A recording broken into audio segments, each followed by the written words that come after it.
بڑے بڑے خواب ہیں وہ یہ الگ بات کہ تعمیر کی توفیق نہ ہو، ورنہ ہر ذہن میں کچھ تاج محل ہوتے ہیں.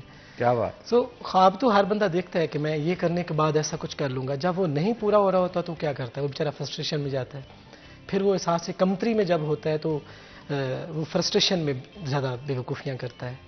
اس کا چڑچڑاپن ہوتا ہے، اس کا ایون وہ اس کا نالج بھی اکارڈنگ ٹو ڈگری نہیں رہتا اس فرسٹریشن کی وجہ سے کہ وہ جس سے بات کر رہا ہوتا ہے کہیں بھی اس کی پرسنالٹی سے وہ کانفیڈنس وہ جھلک نظر نہیں آ رہی ہوتی کہ اتنا ایجوکیٹڈ بندہ ہے.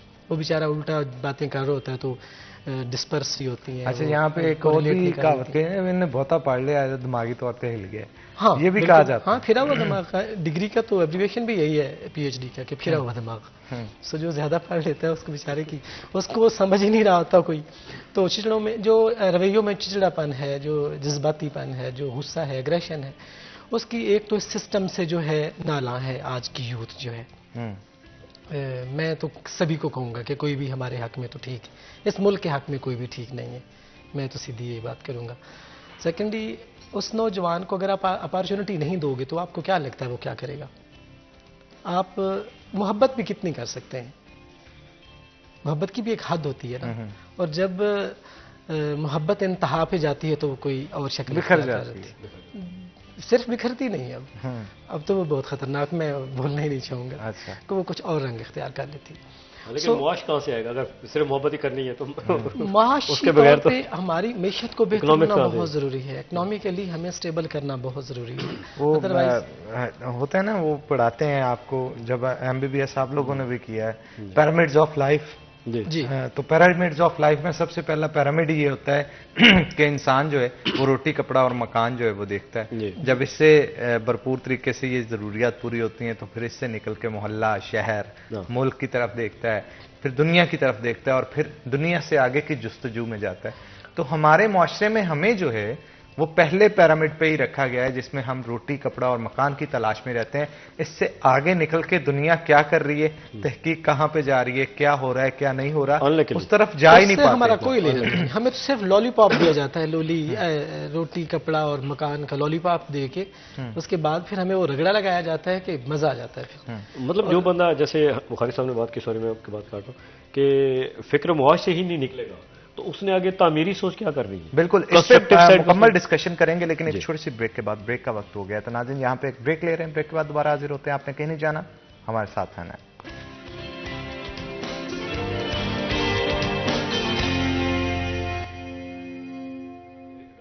ویلکم بیک ناظرین، بریک کے بعد خوش آمدید. ہمارے ساتھ ڈاکٹر صاحب موجود ہیں، رائے صاحب ان سے مزید گفتگو کریں گے. رائے صاحب، بعض اوقات ہوتا ہے نا کوئی شخص سے اس کا ایکسیڈنٹ ہو جائے تو ٹراما میں رہتا ہے، یا پوسٹ آپریٹو ہم اسپیسیفکلی اگر ڈسکشن کریں کہ کسی کا آپریٹ چھوٹا موٹا بھی ہوا ہے تو پوسٹ آپریٹو سٹریس کی وجہ سے بھی وہ ٹراما میں آ جاتا ہے کہ یار پتہ نہیں میں بچوں گا نہیں بچوں گا، یہ ہو جائے گا وہ ہو جائے گا میرے ساتھ. تو یہ چیزیں جو ہیں وہ کتنی افیکٹ کرتی ہیں ایک نیچرل لائف کے اندر جو؟ جی بسم اللہ الرحمن الرحیم. فرسٹ آف آل آپ نے جو کوشچن پوچھا نا ایکسیڈنٹس کا، ایکسیڈنٹس ہماری روڈ ٹریفک ایکسیڈنٹس ہم تھوڑا سا ڈسکس کر لیتے ہیں. یہ بڑا جو ہے نا آج کل بہت میجر کاز ہے اس کی ڈیتھس کی ایون، اور پھر معذوری ڈسیبلٹی کی طرف لے جاتے ہیں. اور پچھلے دنوں بڑا ایک سیڈ انسیڈنس ہوا جی سی یونیورسٹی ہمارے فیصل آباد کے وی سی صاحب کا روڈ سائڈ ایکسیڈنٹ ہوا موٹر وے پہ.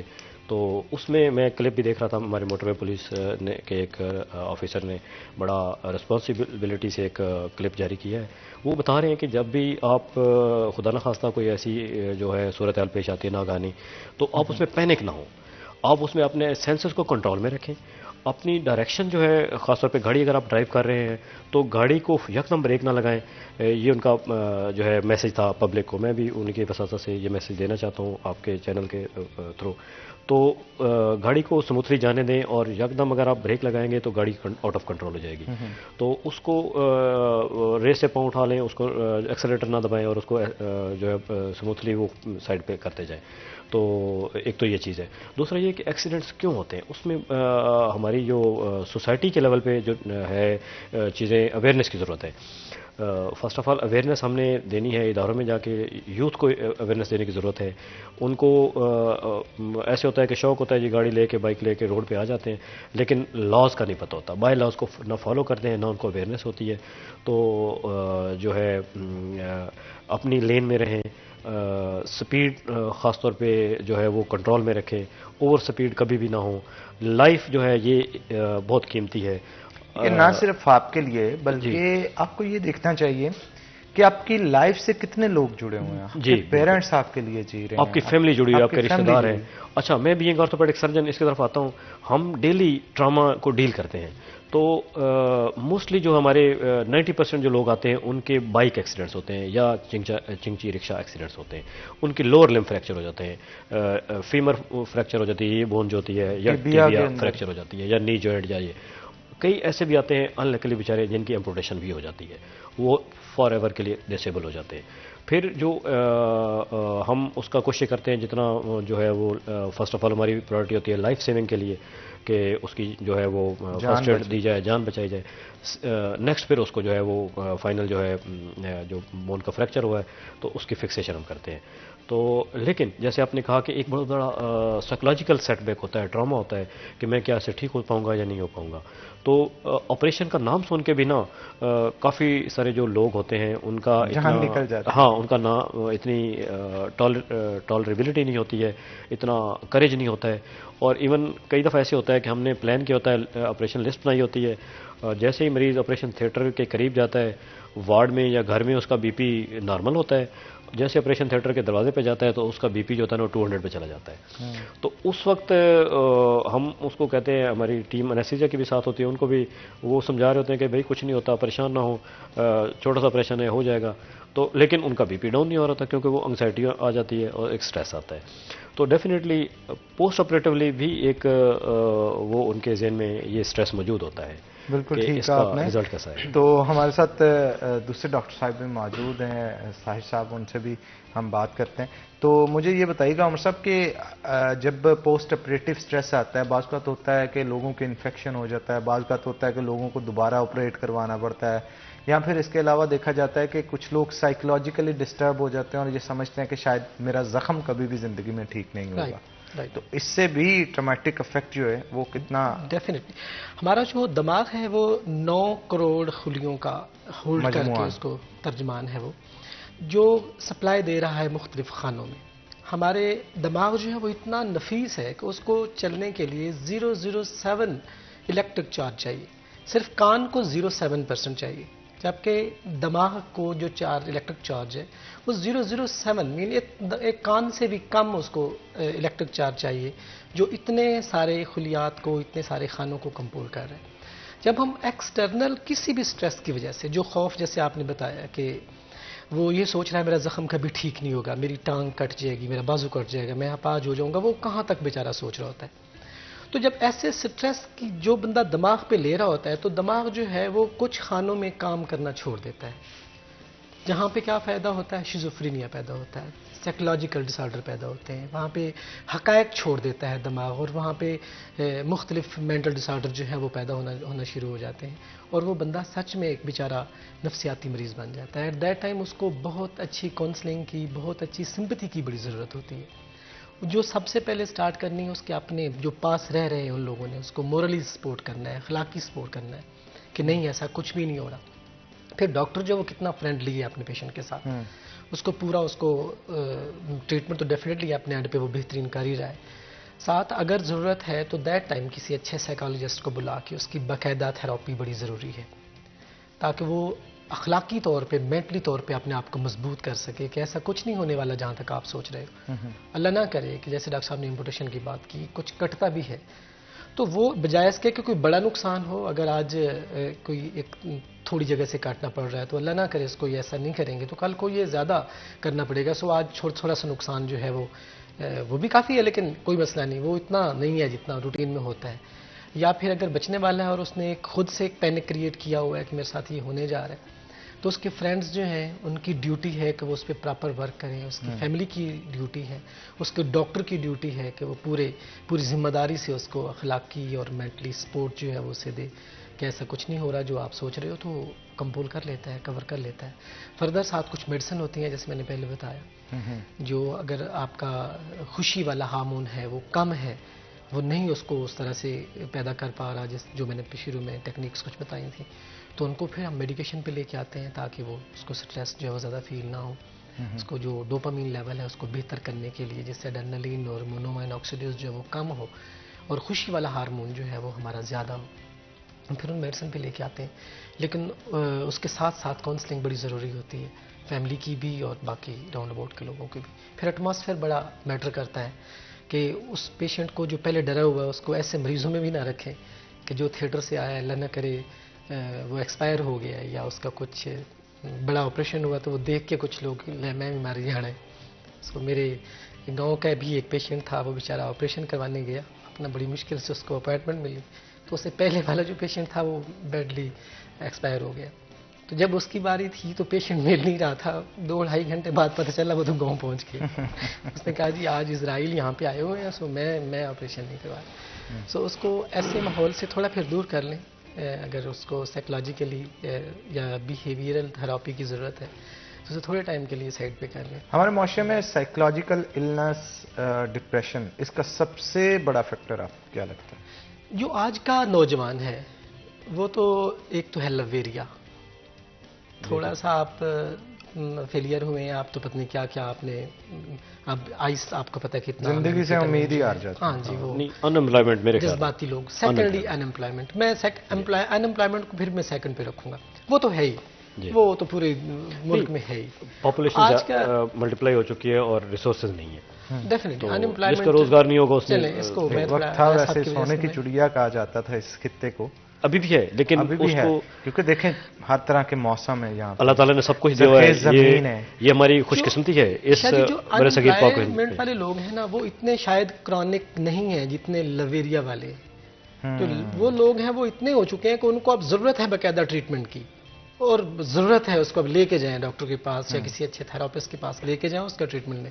ان امپلائمنٹ والا کہتے ہیں نا پیار ایسی چیز ہے جو لا علاج ہے، لا علاج ہے، تو وہ جتنے مرضی آپ تھراپی کر لیں، جو تھراپی وہ لگوا کے آئے ہوتے ہیں نا پہلے سے، ان کے سائیڈ ایفیکٹس کو کم کیا، سائیڈ ایفیکٹس کو کم۔ بٹ ریسورسز کی جو ہے نا ایکول ڈسٹریبیوشن ہونی چاہیے میرے خیال میں، جو ہے نا معاشرے کو اپ لفٹ کرنے کے لیے، سوسائٹی کے یوتھ کو پازیٹیو سائڈ پہ استعمال کرنے کے لیے۔ بالکل ٹھیک کہا آپ نے، یہ موضوع ویسے بھی ایسا ہے، اس پہ جتنی مرضی ڈسکشن کی جائے، میرا خیال ہے کم ہے، شو کا وقت جو ہے وہ ختم ہونے کے قریب ہے، تو آپ دونوں کا بہت شکریہ، بالکل آپ نے ٹھیک کہا، لب جو ہے بڑی لیتھل چیز ہے، اس سے بچنا چاہیے۔